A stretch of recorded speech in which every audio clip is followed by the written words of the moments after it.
ಯಾರು ನೀವು ಜನರಲ್ ಆಗಿ ಹೇಳಿದ್ರೆ ಅರ್ಥ ಆಗಲ್ಲ. ಅಲ್ಲಲ್ಲ, ನೀವು ಜನರಲ್ ಆಗಿ ಹೇಳಿದ್ರೆ ನಂಗೆ ಅರ್ಥ ಆಗಲ್ಲ. ಈಗ ನಿಷ್ಠಾವಂತ ಕಾರ್ಯಕರ್ತರಿಗೆ ಅನ್ಯಾಯ ಆಗಿದೆ ಅಂತಲ್ಲ ನೀವು ಹೇಳ್ತಾ ಇರೋದು? ಹೌದು ಸರ್, ಅನ್ಯಾಯ ಆಗಿದೆ ಅಂತಲ್ಲ. ನಿಮ್ ಜೊತೆಲಿ ಯಾರು ಇರ್ತಾರೆ, ಅಮ್ಮನವ್ರು ಆಗಿರ್ಬೋದು ಸರ್, ನಿಮ್ ಬಗ್ಗೆ ಮಾತಾಡ್ತಾರೆ ಅಂತಂದ್ರೆ ಅವರಿಗೆ ಸಾಮಾಜಿಕ ಜಾಲತಾಣದಲ್ಲಿ ನಿಂದನೆಗಳಾಗ್ತವೆ ಸರ್. ಈಗ ಸತೀಶ್ ಆಗಿರ್ಬೋದು ಎಲ್ಲ ಗಮನಿಸ್ತಾ ಇದೆ, ಪಕ್ಷನೂ ಗಮನಿಸ್ತಾ ಇದೆ, ಭಾರತೀಯ ಜನತಾ ಪಕ್ಷ ಎಲ್ಲವನ್ನೂ ಗಮನಿಸ್ತಾ ಇದೆ. ಎಲ್ಲದಕ್ಕೂ ಸಮಯ ಇದೆ, ಎಲ್ಲದಕ್ಕೂ ಸಮಯ ಇದೆ. ಆ ಸಮಯಕ್ಕೆ ಎಲ್ಲ ನಿರ್ಧಾರಗಳು ಆಗ್ತವೆ. ಈಗ ನೀವು ಇತಿಹಾಸ ಪುರಾಣ ನೋಡಿದಾಗ ದೇವತೆಗಳಿಗೂ ಕಷ್ಟ ಇಲ್ದಿರ ಇಲ್ಲ, ಕಷ್ಟ ಬರ್ತದೆ. ಆದರೆ ಅಂತಿಮವಾಗಿ ಜಯ ಯಾರ್ದು? ನ್ಯಾಯದ ಪರ ಇರುತ್ತೆ, ಧರ್ಮದ ಪರ ಇರುತ್ತೆ. ಯಾರು ನಿಷ್ಠಾವಂತರು ಅಂತ ನಿಂಬಾಯಲ್ಲೇ ಬರ್ತಾ ಇದೆ. ಹನುಮಣ್ಣವರು ನಿಷ್ಠಾವಂತರು, ಸತೀಶ್ರವರು ನಿಷ್ಠಾವಂತರು, ನಮ್ಮ ಗೋವಿಂದಣ್ಣು ನಿಷ್ಠಾವಂತರು. ಒಬ್ಬೊಬ್ಬರಿಗೆ ಒಂದೊಂದು ರೀತಿಯಲ್ಲಿ ಶಾಕ್ ಟ್ರೀಟ್ಮೆಂಟ್ ಆಗಿದೆ ಈ ಕ್ಷೇತ್ರದಲ್ಲಿ, ನನಗೆ ಗೊತ್ತಿದೆ. ಪಾಪ ಚುನಾವಣೆ ಸಂದರ್ಭದಲ್ಲಿ ಗೋವಿಂದಣ್ಣಗೆ ಏನು ಮಾಡಿದರು, ಹನುಮಣ್ಣವ್ರಿಗೆ ಚುನಾವಣೆ ಆದ ಕೂಡಲೇ ಯಾವ ಪಾಪ ಮಾಡಿದ್ರು ಅಂತ ಮಂಡಲ ಅಧ್ಯಕ್ಷರಿಂದ ತೆಗೆದರು. ಸತೀಶ್ರವ್ರಿಗೆ ಯಾವ ರೀತಿ ಟ್ರೀಟ್ಮೆಂಟ್ ಕೊಡ್ತಾವ್ರೆ, ಇವೆಲ್ಲವೂ ಕೂಡ ಜನನೂ ನೋಡ್ತಾ ಇದ್ದಾರೆ, ಕಾಮನ್ ಮ್ಯಾನೂ ನೋಡ್ತಾ ಇದ್ದಾರೆ, ಪಕ್ಷನೂ ನೋಡ್ತಾ ಇದೆ, ನಾನು ಗಮನಿಸ್ತಾ ಇದ್ದೀನಿ. ಇರಲಿ, ಎಲ್ಲದಕ್ಕೂ ಕೂಡ ಒಂದು ಕಾಲ ಬರ್ತದೆ, ಒಳ್ಳೆಯ ಕಾಲ ಬರ್ತದೆ, ಒಳ್ಳೆಯದಾಗ್ತದೆ. ಯಾರು ನ್ಯಾಯದ ಪರ ಇರ್ತಾರೆ, ನಿಷ್ಠಾವಂತರಿರ್ತಾರೆ, ಅವ್ರಿಗೆ ಖಂಡಿತವಾಗಿಯೂ ಕೂಡ ಅನ್ಯಾಯ ಆಗಲ್ಲ. ನಮ್ಮ ಪಕ್ಷದಿಂದ ನ್ಯಾಯ ಸಿಗ್ತದೆ ಅಂತ ನನಗೆ ದೃಢವಾದಂಥ ಒಂದು ವಿಶ್ವಾಸ ಅಂತೂ ಇದೆ. ಲೋಕಸಭಾ ಚುನಾವಣೆಗೆ ಸುಧಾಕರ್ ಅವರು ಬಂದ ಮೇಲೆ ಬಿಜೆಪಿಯಲ್ಲಿ ಒಡಕು ಮೂಡುತ್ತಾ ಇದೆ,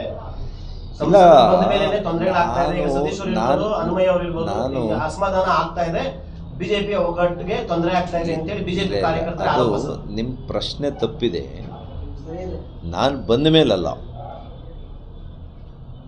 ಇವತ್ತು ಭಾರತೀಯ ಜನತಾ ಪಾರ್ಟಿ ಸಂಸತ್ ಚುನಾವಣೆಯಲ್ಲಿ, ಲೋಕಸಭಾ ಚುನಾವಣೆಯಲ್ಲಿ ಯಾರು ಪ್ರಾಮಾಣಿಕವಾಗಿ ಕೆಲಸ ಮಾಡಿದ್ದಾರೆ ಅವ್ರಿಗೆ ತೊಂದರೆ ಆಗಿದೆ, ಅವ್ರಿಗಾಗ್ತಾ ಇದೆ. ಅದಕ್ಕೆ ಡಾಕ್ಟರ್ ಸುಧಾಕರ್ ಜವಾಬ್ದಾರಿ ಅಲ್ಲ. ಅವ್ರಿಗೆ ಯಾರು ಕೆಲಸ ಮಾಡಿದ್ದಾರೆ, ಭಾರತೀಯ ಜನತಾ ಪಕ್ಷದ ಅಭ್ಯರ್ಥಿ ಅಂತ ಕೆಲಸ ಮಾಡಿದ್ದಾರೆ. ನನ್ನ ಸ್ಥಾನದಲ್ಲಿ ಗೋವಿಂದಣ್ಣವರು MP ಕ್ಯಾಂಡಿಡೇಟ್ ಆಗಿದ್ರು, ಅವ್ರಿಗೂ ಮಾಡಿರೋರು. ಇನ್ಯಾರೋ ಮಾನ್ಯ ಸದಾನಂದ ಗೌಡರು ಇನ್ಯಾರೋ ಬಂದಿದ್ರು ಕೂಡ ಅವ್ರಿಗೂ ಮಾಡಿರೋರು ಇದೇ ರೀತಿ. ನನಗೆ ಅಂತ ವಿಶೇಷವಾಗಿ ಮಾಡಿಲ್ಲ, BJP ಅಭ್ಯರ್ಥಿ ಅಂತ ಮಾಡಿದ್ದಾರೆ ಅಷ್ಟೇ. ಅವ್ರು ಮಾಡಿರೋದು ತಪ್ಪು ಅಂತ ಇದ್ದರೆ ಇನ್ನೇನು ಮಾಡಿಲ್ಲ. ಅಥವಾ ನಾನೇನು ಈ ಕ್ಷೇತ್ರದಲ್ಲಿ MLA ಆಗಬೇಕಾಗಿಲ್ಲ, ಯಾರೂ ಕೂಡ ನಾವು MLA ಆಗಬೇಕು ಅಂತ ಬಂದಿಲ್ಲ. ಇಲ್ಲಿ ಜನರ ಜೊತೆಯಲ್ಲಿ ನಿಂತಿದ್ವಿ, ಜನರು ಮತ ಕೊಟ್ಟಿದ್ದಾರೆ. ಜನರು ಇಷ್ಟು ದೊಡ್ಡ ಪ್ರಮಾಣದಲ್ಲಿ ಅವ್ರ ಆಶೀರ್ವಾದ ಮಾಡಿದಾಗ ಅವ್ರ ಜೊತೆಯಲ್ಲಿ ನಿಂತು ಒಂದು ಸ್ವಲ್ಪ ಕೆಲಸ ಮಾಡಬೇಕು ಅಂತ ನಾವು ಬಯಸಿದ್ದೀವಿ ಅಷ್ಟೇ. ಅದು ನಾವು ಮಾಡ್ತಾಯಿದ್ದೀವಿ. ಯಾರಿಗಿಷ್ಟ ಇರಲಿ, ಯಾರಿಗಿಷ್ಟ ಇಲ್ದಿರ ಇರಲಿ, ನಾವಂತೂ ಅವರ ಜನರ ಪರವಾಗಿ ನಿಲ್ತೀವಿ. ಜನರ ಪರವಾಗಿ ನಮ್ಮ ಕೈಲಾದಂಥ ಶಕ್ತಿ, ನಮಗೆ ಶಕ್ತಿಗೆ ಅನುಗುಣವಾಗಿ ನಾವು ಕೆಲಸವನ್ನು ನಾವು ಮುಂದುವರಿಸ್ತೀವಿ. ಈ ಅಸಮಾಧಾನದ ಬಗ್ಗೆ ಈಗ ಪ್ರಶ್ನೆ ಏನಂದ್ರೆ, ದಿನೇ ಇದು ಬೆಂಕಿ ಜಾಸ್ತಿ ಆಗ್ತಾ ಇದೆ ಹೊರತು ಕಡಿಮೆ ಆಗ್ತಾ ಇಲ್ಲ. ಈಗ ರಾಜಕಾರಣದ ಪ್ರಶ್ನೆಗಳನ್ನು ವಿಶೇಷವಾಗಿ ಇನ್ನೊಂದ್ಸಲಿ ತಗೊಳ್ಳೋಣ, ಯಾಕೆ ಅಂದರೆ ಅದು ಮಿಕ್ಸ್ ಆಗೋದು ಬೇಡ. ಈಗ ನಾವು ನಾಡಪ್ರಭು ಕೆಂಪೇಗೌಡರ ಜಯಂತಿ ಆಚರಣೆ ಬಗ್ಗೆ ನಾವು ಈ ವಿಶೇಷವಾಗಿರೋ ಸುದ್ದಿಗೋಷ್ಠಿ ಕರೆದಿರೋದು. ಇದನ್ನು ಇಷ್ಟಕ್ಕೆ ನಾವು ಸೀಮಿತ ಮಾಡಿದಾಗ ನೀವು ಇದನ್ನು ತಗೊಳ್ತೀರಿ, ಇಲ್ಲಾಂದರೆ ಬರೀ ರಾಜಕಾರಣ ತಗೊಳ್ತೀರಿ. ನಾನು ಕರೆದಿರೋ ಸುದ್ದಿಗೋಷ್ಠಿ ಅದಕ್ಕೆ ಪ್ರಾಮುಖ್ಯತೆ ಸಿಗದಿರಾಗ್ತದೆ. ಅದು ನಮ್ಮ ಉದ್ದೇಶ ಅಲ್ಲ. ನಾವು ಇಲ್ಲೇ ಇರ್ತೀವಿ, ಎಲ್ಲೂ ಹೋಗೋರಲ್ಲ, ನಾವು ಇಲ್ಲೇ ಇರ್ತೀವಿ. ಆಯ್ತಲ್ರಿ, ಅದನ್ನೇ ಕೇಳಿದ್ರಲ್ಲ, ಅದನ್ನೆಲ್ಲ ಕೇಳಿದ್ದಾರೆ. ಇದು ಈಗಾಗಲೇ ಹೇಳಿದ್ದೀನಿ. ಬಿಡಿಗೌಡ್ರೆ ಕಾರ್ಯಕ್ರಮ ಮಾತಾಡೋಣ, ಬೇರೆ ಬೇಡ. ಬೇಡ ಪ್ರಶ್ನೆ ಕಾರ್ಯಕ್ರಮ ಮಾತಾಡೋಣ, ಏನು ಗೊಂದಲ ಮಾಡಿಸ್ತಕ್ಕಂಥ ಬೇಡ ಬಿಡು. ನಾನು ಎಲ್ಲರೂ ಅವ್ರ ಹೆಸರು ಹೇಳ್ತಾ ಇಲ್ಲ.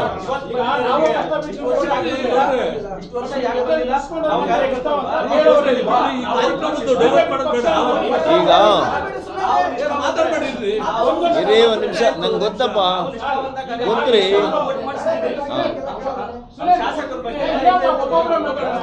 ನಾನು ಕೇಳ್ರಿ, ಯಾರ ವಿರುದ್ಧ ನಾನು ಮಾತಾಡಿಲ್ಲ. ಇಷ್ಟೊಂದು ಪ್ರಚಂಡ ಬಹುಮತ ತಮಗೆ ಸಿಕ್ಕಿದೆ ಅಂದ್ರೆ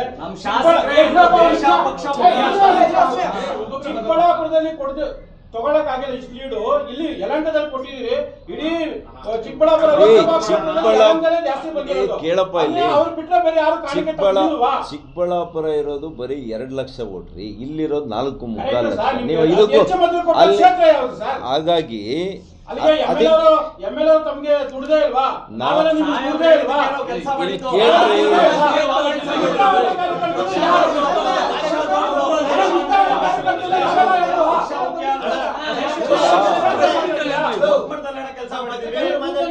ಅಲ್ರಿ, ಈಗ ನಿಮ್ ಜೊತೆ ಸಪ್ರೇಟ್ ಆಗಿ ಮಾತಾಡ್ತೀನಿ.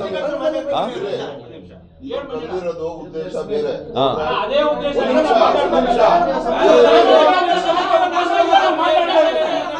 ನಾನು ಅದ್ರ ಬಗ್ಗೆ ಹೇಳಿಲ್ಲ.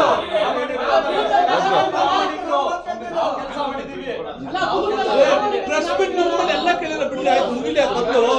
ಪ್ರೆಸ್ ಮೀಟ್ ಆಗಲಿ, ಆಮೇಲೆ ನಿಮ್ದೆಲ್ಲ ನಾನು ಕೇಳ್ತೀನಿ. ಓಕೆ ಓಕೆ, ಇನ್ನೇನಾದ್ರು ಅಲ್ಲ, ಇರಿ ಸುರೇಶ್ ಪಾಪ ಅವರು ಬಂದಿರೋ. ಇರಪ್ಪ ಸ್ವಲ್ಪ, ಆಯ್ತಿರ್ರಿ ಸ್ವಲ್ಪ, 1 ನಿಮಿಷ ಇರ್ರಿ. ಹೇಳಪ್ಪ.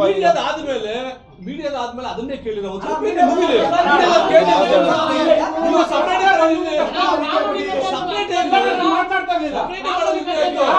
ಕೆಂಪೇಗೌಡರ ಬಗ್ಗೆ ಮಾತಾಡಿದ್ರೆ ನಮಗೂ, ನಾವು ಕೆಂಪೇಗೌಡರ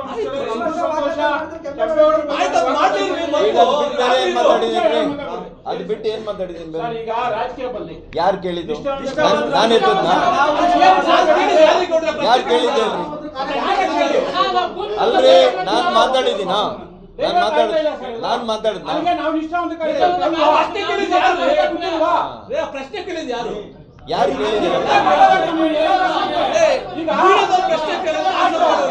ಓಕೆ,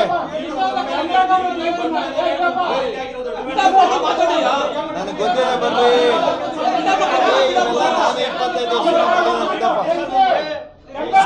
ನಾನು 25 ವರ್ಷ ಏನೇನಾದ್ರು ಇದೇನಪ್ಪ ಅಷ್ಟೇ ಬಂದಿರೋದು. ಅದಕ್ಕೆ ಅವ್ರು ಕಳ್ಸಿರೋದು ಬಿಡಪ್ಪ.